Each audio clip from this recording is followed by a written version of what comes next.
Hello दोस्तों, स्वागत है आपका इस वीडियो में और मेरा नाम है अमन त्रिवेदी।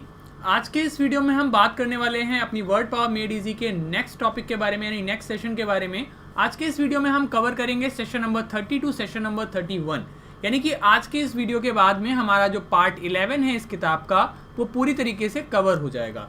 ठीक है, तो धीरे धीरे आपकी ऑलमोस्ट पूरी किताब हम कवर करने की ओर अग्रसर हैं, यानी कि टोटल 49 सेशंस हैं इसमें और हम 31 सेशंस तक आ गए हैं। तो करीब 20 सेशंस हमारे और बचते हैं जो कि आने वाले दिनों में आपके पूरी तरीके से कवर हो जाएंगे। ठीक है, और इस क्लास की पीडीएफ आपको मिलेगी। आपको पीडीएफ तब मिलती है जब एक पूरा पार्ट खत्म हो जाता है, मैं पहले भी आपको बता चुका हूँ। ठीक है, तो उस पीडीएफ के लिए आप लोग टेलीग्राम चैनल ज्वाइन कर सकते हो। तो आइए शुरू करते हैं। Before we start, there is something about myself, आप मेरे बारे में यहाँ पे पढ़ सकते हैं।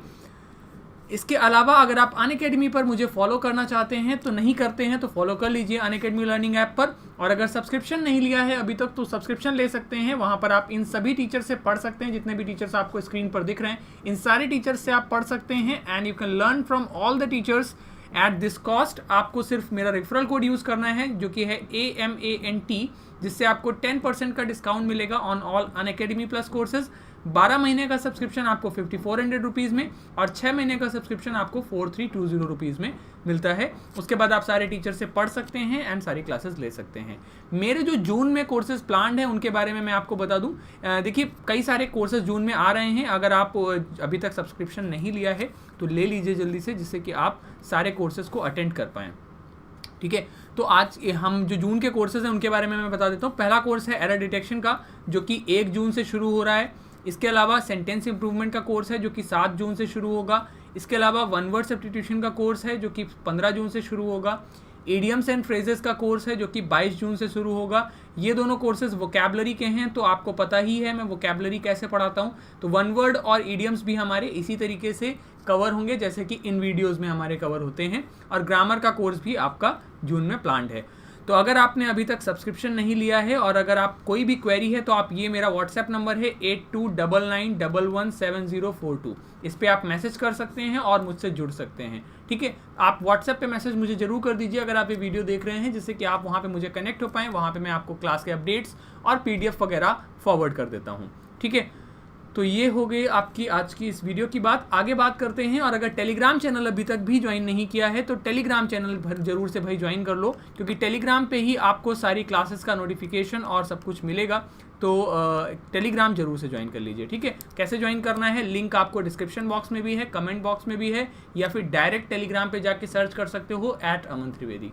ठीक है, चलिए, तो हम जो डिस्कस कर रहे थे how to insult your enemies, हमने कुछ वर्ड्स डिस्कस कर लिए थे। उसके आगे बढ़ते हैं। ऑलमोस्ट 50% हमने कवर कर लिया था, 50% के आगे का हमें कवर करना था, तो उसी के आगे बढ़ते हैं। यहाँ तक हमने कवर कर लिया था सोरोरिटी। सोरोरिटी का मतलब मैंने बताया था social club of female under graduates, जिसमें सोरोर का मतलब था सिस्टर। तो अ सोरोरिटी मेंबर ऑफर्ड अ रशी अ सिगरेट। ठीक, अगला वर्ड हमारा क्या है, यूक्सोरियस। यूक्सोरियस क्या होता है, यूक्सोरियस का मतलब हो जाता है वाइफ। तो यूक्सोरियस, अगर किसी शब्द में OUS हमारा सफिक्स आता है तो मैं पहले भी आपको बता चुका हूं, OUS सफिक्स का मतलब होता है आपका, OUS सफिक्स का मतलब होता है एडजेक्टिव। तो यानी कि ये हमारा जो वर्ड है आपका क्या हो जाएगा, यूक्सोरियस। यूक्सोरियस का मतलब हो जाता है एक्सेसिवली फॉन्ड ऑफ और सबमिसिव टू अ वाइफ, यानी कि आप इसे हिंदी में कह सकते हैं जोरू का गुलाम, या इसे आप हैंड पैक्ड भी कहते हैं। ठीक है, तो जोरू का गुलाम आपको याद होगा, तनु वेट्स मनु मूवी का ये सीन है जिसमें आप इसे समझ सकते हैं कि यू कैन अंडरस्टैंड दैट जोरू का गुलाम क्या है, यूक्सोरियस क्या है। मतलब जो एक्सेसिवली फॉन्ड ऑफ हो अपनी वाइफ का और बहुत ज़रूरत से ज़्यादा बात माने, उसे कहते हैं uxorious. For example, there are those who regard him as uxorious spouse और ऑफ अ ब्यूटीफुल वाइफ।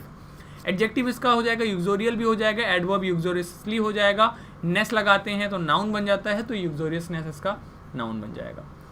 अगला वर्ड है आपका मैरिटस। मैरिटस का मतलब हो जाता है हस्बैंड।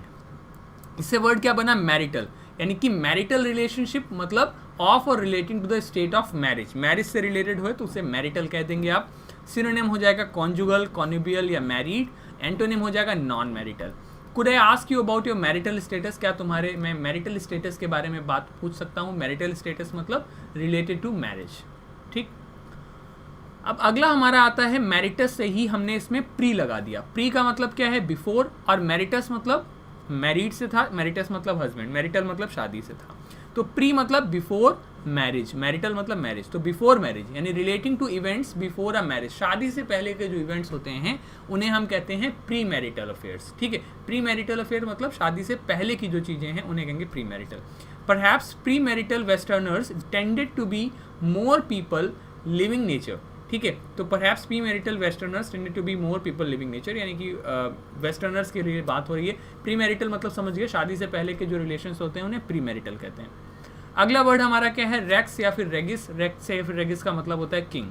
ठीक है, वर्ड है आपका टिरानोसोरस। टिरानोसोरस, टिरानोसोरस का मतलब हो जाता है large carnivorous bipedal dinosaur having enormous teeth with knife like serrations, इन्हें हम कहते हैं टिरानोसोरस। तो ये स्ट्रक्चर आपका टिरानोसोरस का है। Tyrannosaurus rex was a large carnivore. ठीक है, चलिए अगला है रेक्स रेगिस से ही वर्ड आता है आपका रीगल। रीगल का मतलब क्या हो जाता है, बिलोंगिंग टू और बेफिटिंग अ सुप्रीम लीडर। ठीक है, यानी कि सुप्रीम लीडर को बिलोंग करने वाला, बिलोंगिंग टू। ठीक है, सिनोनिम हो जाएगा किंगली या फिर मोनार्कियल। तो you know the queen Elizabeth, और ये वहीं के आपके इंग्लैंड की हैं। ठीक है, ही sat with such regal dignity, यानी कि वो राजशाही डिग्निटी के साथ बैठा। नाउन क्या हो जाएगा, रिगैलिटी, इसका नाउन बन जाता है। अगला वर्ड हमारा आता है रिगैलिया। रिगैलिया क्या हो जाता है, बिलोंगिंग टू और बिफिटिंग अ सुप्रीम रूलर, उसी से रिलेटेड है regalia. He sat with such regal dignity, regal dignity उसी सेंस में रिगैलिया आ जाता है। रीगल मतलब राजा से रिलेटेड, रिगैलिया भी राजा से रिलेटेड हो जाएगा। अगला वर्ड है हमारा मोनोमैनियक। तो मोनोमैनियक क्या हो जाता है, मेनिया मतलब हो जाता है मैडनेस या फिर पागलपन। किसी भी चीज़ का जो पागलपन होता है उसे हम मेनिया कहते हैं, और मोनो मतलब हो जाता है एक।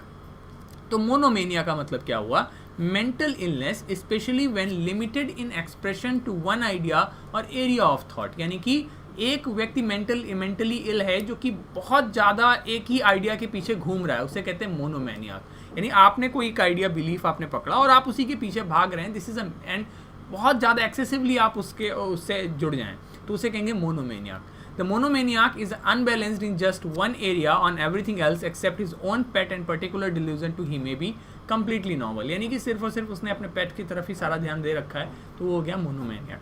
मोनोमैनियाकल एडजेक्टिव हो जाता है, मेनियाकल पागलपन से रिलेटेड एडजेक्टिव हो जाएगा। तो monomaniac is sometimes good, like you can learn from this picture. Steve Jobs was monomaniac for Apple and that's why he created such a marvellous product. तो मोनोमेनियाक मतलब होता है किसी एक चीज़ का पागलपन, जैसे you guys must be monomaniac for SSC CGL, यानी कि आपको अपने एग्जाम्स अपने फ्यूचर के लिए बिल्कुल मोनोमेनियाक होना चाहिए, पागल होना चाहिए, एकदम पीछे लगे रहना चाहिए। ठीक, अगला वर्ड हमारा क्या है, डिप्सो। डिप्सो का मतलब होता है आपका थर्स्ट, प्यास, और मेनिया मतलब पागलपन। तो अगर एक्सेसिव प्यास लग रही है, यानी कि ऐसी प्यास जो कि बुरी है, मैडनेस का क्रॉस कर रही है, उसे हम कहेंगे an uncontrollable craving for alcohol, जिसे बहुत ज़्यादा शराब की तलब लगती है, उसे कहते हैं डिप्सोमेनिया। एग्जाम्पल के तौर पे याद रख सकते हैं, I hope he is not a dipsomaniac, यानी कि मैं आशा करता हूँ कि वो एक डिप्सोमेनियाक नहीं है, वो शराबी या पियक्कड़ नहीं है। एडजेक्टिव हो जाएगा डिप्सोमेनियाकल। तो डिप्सोमेनिया आप याद रख सकते हो, कबीर सिंह मूवी में जो इसका कैरेक्टर था, ही वॉज अ डिप्सोमेनियाक, यानी कि almost in most of the scenes he used to keep drinking like this. तो डिप्सोमेनिया मतलब हो जाता है पागलपन फॉर शराब। अगला है आपका क्लेप्टोमेनिया। क्लेमेनिया मतलब पागलपन, क्लेप्टो मतलब चुराना। तो क्लेप्टोमेनिया मतलब हो गया an irresistible impulse to steal in the absence of any economic motive, यानी कि जब आपके पास कुछ और करने को नहीं है तो आप क्या कर रहे हो कि आप चीज़ों को चुरा रहे हो। आप, ऐसा नहीं है कि आपके पास चीज़ों की कमी है, ऐसा नहीं है कि आपके पास संसाधन की कमी है, पैसा नहीं है, लेकिन आदत होती है कुछ लोगों की चुराने की, इसे हम कहते हैं क्लेप्टोमेनिया, मतलब ज़बरदस्ती चीज़ों को चुराना। तो एग्जाम्पल के तौर पे याद रख सकते हैं, kleptomania is a mania for stealing things. Kleptomania चीज़ों को चुराने की मेनिया है। नाउन हो जाएगा क्लेप्टोमेनियाक, वह व्यक्ति क्लेप्टोमेनियाक है, सो उस सेंस में आ जाएगा नाउन। ठीक है, तो क्लेप्टोमेनिया याद रख सकते हैं, इररेजिस्टिबल desire to steal things.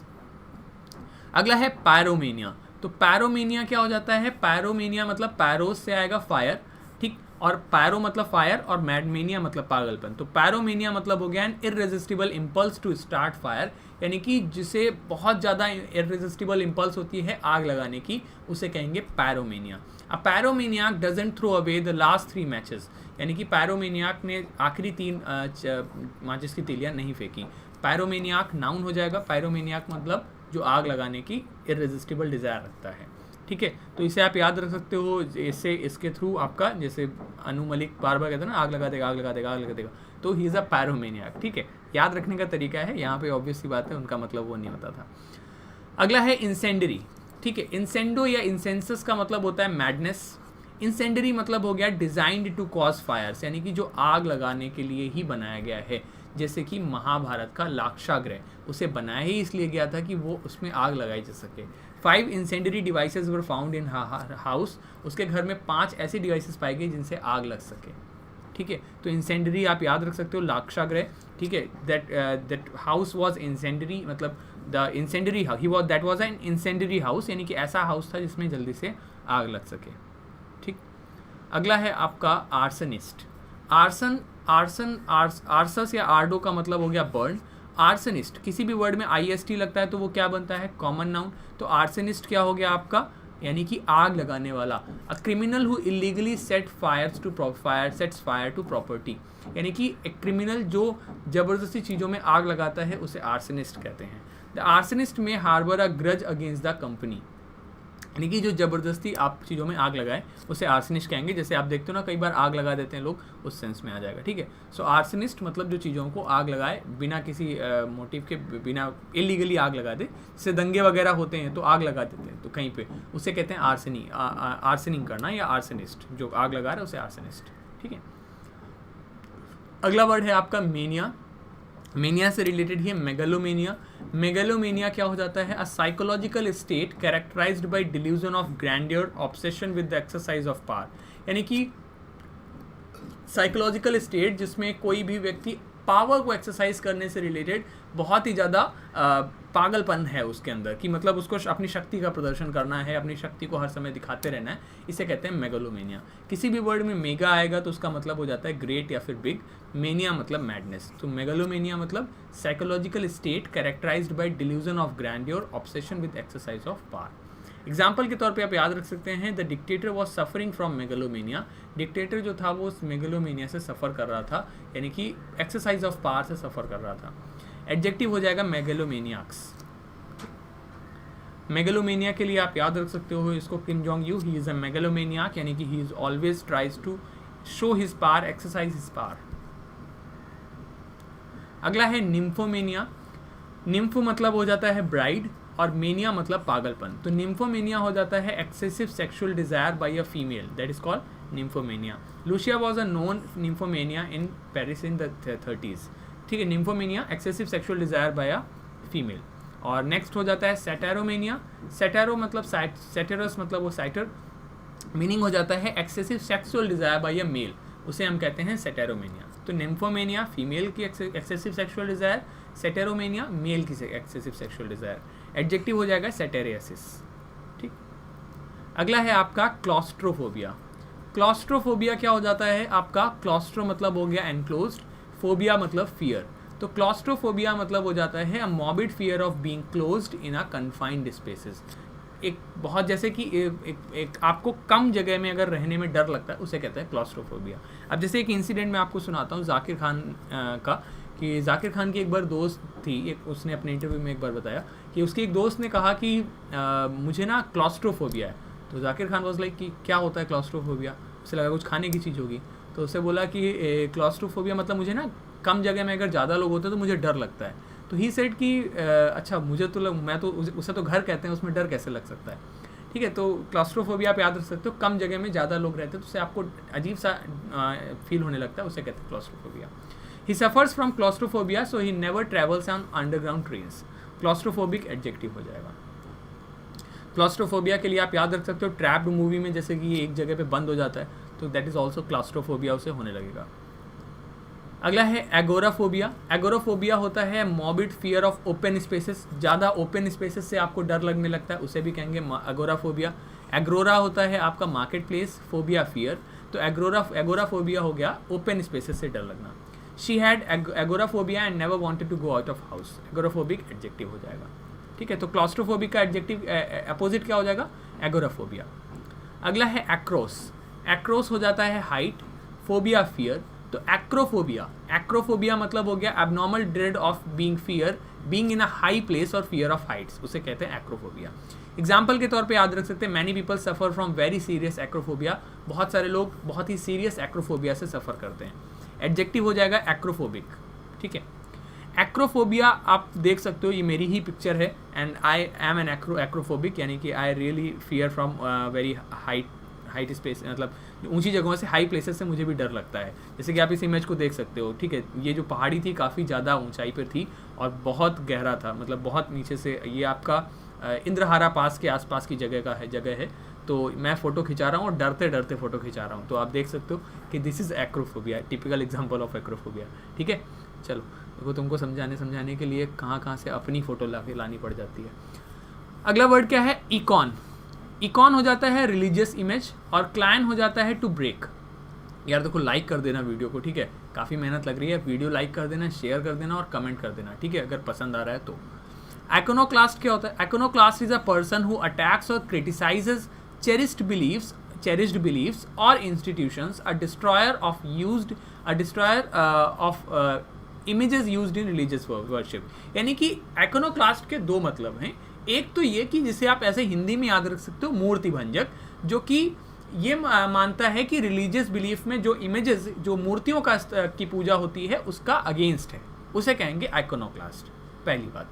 Iconoclast का दूसरा मतलब ये भी हो जाता है कि मान लो कोई बहुत ही ज़्यादा सेट बिलीफ्स हैं किसी के, या हमारे या किसी के भी, और उनके अगेंस्ट अगर आप कुछ बोलते हो तो उसे भी आइकोनोक्लास्ट कहते हैं, ठीक है। मतलब ऐसे काम, या तो एक तो मतलब हो गया कि आप मूर्ति भंजक हैं, मूर्ति पूजा का विरोध कर रहे हैं। दूसरा मतलब हो गया कि आप ऐसी बातों को कर रहे हैं, ऐसी प्रिंसिपल्स, ऐसी बातों को आगे ला रहे हैं जो कि आप ये बता रही हैं कि आपके जो पुराने सेट ऑफ बिलीफ्स हैं उनको तोड़ते हैं। जैसे मान लो, हम पहले एक समय पर हम ये मानते थे कि पूरी जो धरती है वो कछुए के ऊपर रखी है या शेषनाग के फन पे रखी है, तो ऐसा नहीं है ना, तो दिस इज आइकोनोक्लास्ट, ठीक है। तो हमने क्या किया, जो आइकोनोक्लास्ट मतलब ये बिलीफ टूटा हमारा।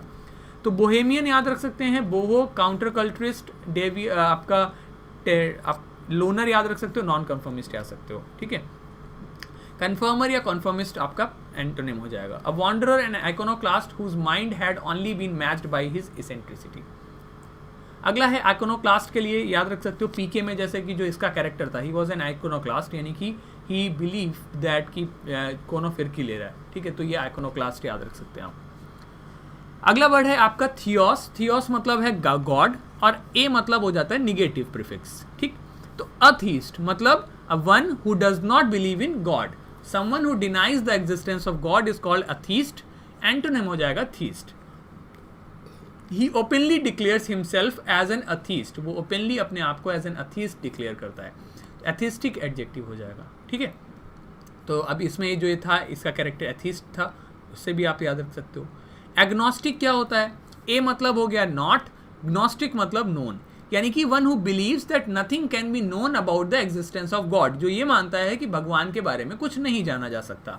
सो a person who claims that they can not have true knowledge about the existence of God but does not deny that God might exist, लेकिन जो ये भी नहीं कहता है कि गॉड एग्जिस्ट करता है। ऐसा भी नहीं है कि वो ये मान रहा हो कि भगवान है ही नहीं, ये कह रहा है लेकिन हम उसके बारे में ज़्यादा जान नहीं सकते। तो सिनोनिम हो जाएगा एग्नोस्टिकल या डाउटर।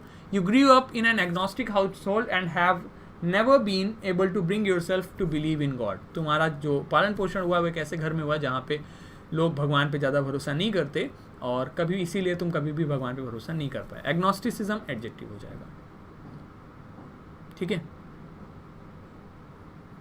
अब इसे याद रख सकते हो, जैसे जावेद अख्तर ने कहा I am an atheist, I have no religious belief, तो यानी कि he believes that there is no God, ठीक। लेकिन अब जो कमल हसन है, इन्होंने कहा even if God appears I will not worship him, यानी कि this is an agnostic character, यानी कि इन्होंने कहा हो सकता है गॉड हो, लेकिन अगर आ भी जाता तो मैं उसकी पूजा नहीं करूँगा।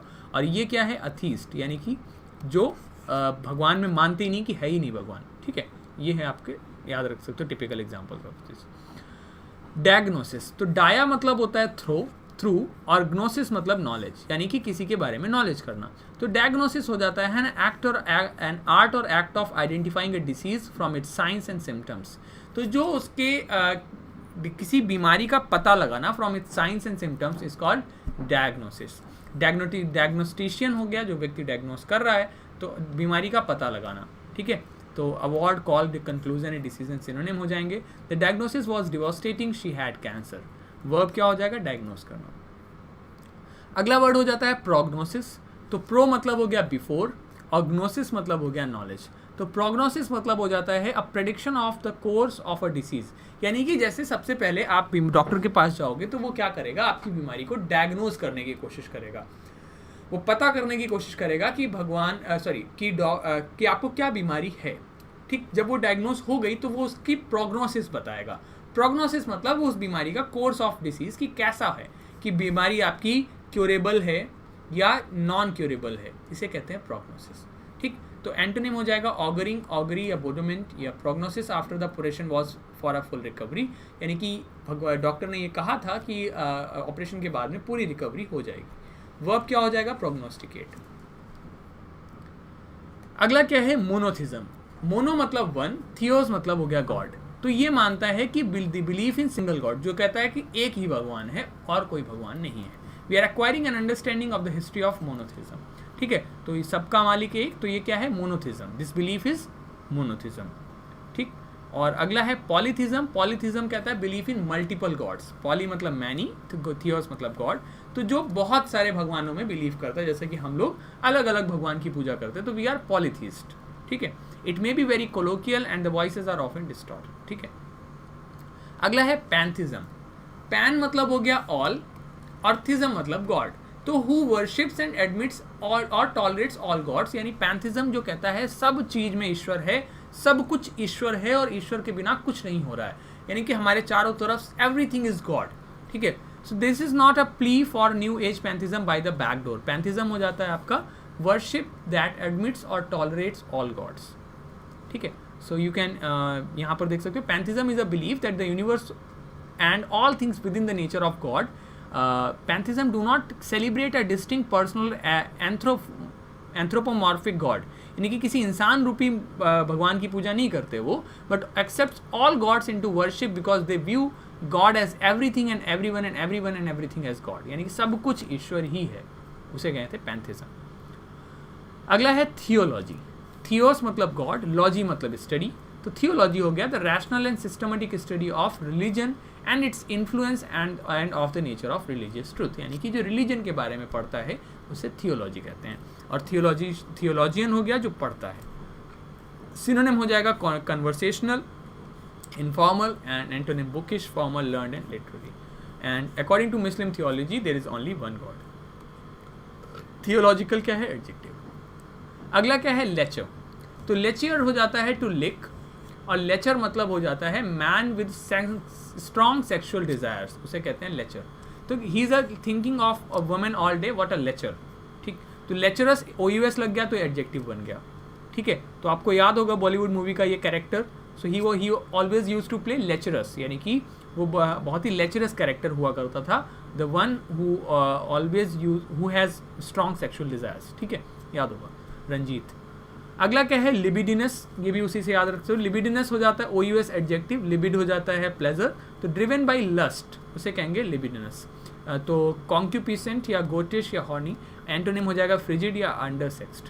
Power let his libidinous imagination run away with him. अगला है लेसिवियस। तो लेसिविया मतलब होता है वांटनेस। तो लेसिवियसनेस हो जाता है प्री ऑक्यूपाइड विद और एग्जिबिटिंग लस्टफुल डिजायर। ठीक है, प्री ऑक्यूपाइड विद और एग्जिबिटिंग लस्टफुल डिजायर्स, उसे कहेंगे लेसिवियस। सिनोनिम हो जाएगा कोर्स, क्रूड या डर्टी, एंटोनिम क्लीन या decent. The lascivious person was put in prison. ठीक, अगला है लुब्रिशियस। तो लुब्रिकस मतलब होता है आपका स्लिपरी, और लुब्रिशियस हो जाता है हैविंग अ स्मूथ और स्लिपरी क्वालिटी इज लुब्रिशियस। सिनोनिम हो जाएगा कॉन्क्यूपिसेंट, उसी सेंस में याद रख सकते हैं आप। ठीक है, अगला है लिसेंटियस। लिसेंटियस हो जाता है टू बी, लिसर मतलब हो गया टू बी परमिटेड, लिसेंटियस मतलब हो गया having in a way that is considered sexually immoral. तो लिसेंटियस रिलेशन मतलब सेक्सुअली इमोरल रिलेशंस। ठीक, सिनोनिम हो जाएगा कॉन्क्यूपिसेंट, गोटिश या horny. It may be very licentious आप याद रख सकते हैं, behaving in a way that is considered sexually immoral. अगला है ल्यूड। ल्यूड क्या हो जाता है? वाइल। ल्यूड मतलब हो गया भद्दा या फिर ओछा, सजेस्टिव और pretending to be moral looseness, यानी जो कि नैतिक रूप से काफ़ी गलत है। सिनोनिम हो जाएंगे इम्प्योर या इंडिसेंट, एंटोनिम हो जाएगा नॉन ऑब्सिन या फिर होलसम। ठीक है। अगला है लस्ट। लस्ट क्या है? डिज़ायर। लस्टफुल हो जाता है एक्साइटेड बाई लस्ट, ठीक है। अगला है आपका प्रूरियंट। प्रूरियो मतलब हो गया रिच, प्रूरियंट हो जाता है हैविंग और showing too much interest in things connected with sex, उसे कहेंगे प्रूरियंट। मतलब जो बहुत ज़रूरत से ज़्यादा इंटरेस्ट दिखा रहा है things connected in sex is called prurient. He read the gossip written about them with the prurient interest. Adjective हो जाएगा pruritic, pruriently is the adverb, ठीक है। तो आपको याद होगा अभी एक मूवी आई थी पति पत्नी और वो, उसका ये कैरेक्टर था, ठीक है। तो जैसे कि दिस डायलॉग था इनका ये, तो शी इज़ अ प्रूरियंट मतलब who has a strong interest in sex, ठीक है। अगला है हाइपोकॉन्ड्रियाक। हाइपोकॉन्ड्रिया, हाइपोस मतलब अंडर, हाइपोकॉन्ड्रिया हो जाता है state in which somebody worries all the time about their health and believe that they are sick, यानी कि वह स्थिति जिसमें कोई व्यक्ति ये मानता है कि वो बीमार है, हर समय अपनी हेल्थ के बारे में चिंता करता रहता है और मतलब ऐसा सोचता है जैसे वो बीमार है, ठीक है। तो it shows frequent symptoms of hypochondria and neurasthenia. Hypochondria का एडजेक्टिव हो जाएगा, हाइपोकॉन्ड्रियाकल भी एडजेक्टिव हो जाएगा, ठीक है। तो हाइपोकॉन्ड्रिया मतलब जो हर समय दवाइयाँ खा रहा है, अपने आप को हर समय बीमार समझ रहा है, उससे आप याद रख सकते हैं। अगला है हाइपर क्रिटिकल। हाइपर मतलब हो गया ओवर, क्रिटिकल मतलब जो बहुत क्रिटिसाइज करे, तो हाइपर क्रिटिकल हो गया मेटिकुलसली और एक्सेसिवली क्रिटिकल, जो बहुत ज़रूरत से ज़्यादा चीज़ों की क्रिटिसाइज करे। Fault finding, judgemental, over critical उसे कहेंगे। एंटोनिम हो जाएगा uncritical. He is hyper critical of the local political system, ठीक है। तो एग्जाम्पल के तौर पे याद रख सकते हो the wire it always criticises things. तो हाइपर क्रिटिकल मतलब ज़रूरत से ज़्यादा जो क्रिटिसाइज करें। अगला है हाइपर। हाइपर क्या है? ओवर। हाइपर टेंशन, टेंशन मतलब जिसमें तनाव ज़्यादा हो, तो हाइपर टेंशन मतलब हो गया a common disorder in which blood pressure remains abnormally high, उसे कहते हैं hypertension. Obesity correlates with increased risk of hypertension and stroke. Adjective हो जाएगा हाइपर टेंसिव, ठीक है। So let's keep it till here. हमने part 11 यहाँ से कवर कर लिया है। तो अगर आपको वीडियो पसंद आया हो तो please like the session, also comment आपको ये वीडियो कैसा लगा। अगर अभी तक लाइक नहीं किया तो लाइक कर दीजिए, शेयर कीजिए वीडियो को, and also do tell me in the comment section that how was the video, ठीक है। PDF आपको टेलीग्राम चैनल पे मिल जाएगी, ओके। और वीडियो को लाइक कीजिए, शेयर कीजिए, चैनल को सब्सक्राइब नहीं किया तो सब्सक्राइब कीजिए। Till then take care, bye bye and have a good day. Thank you so much.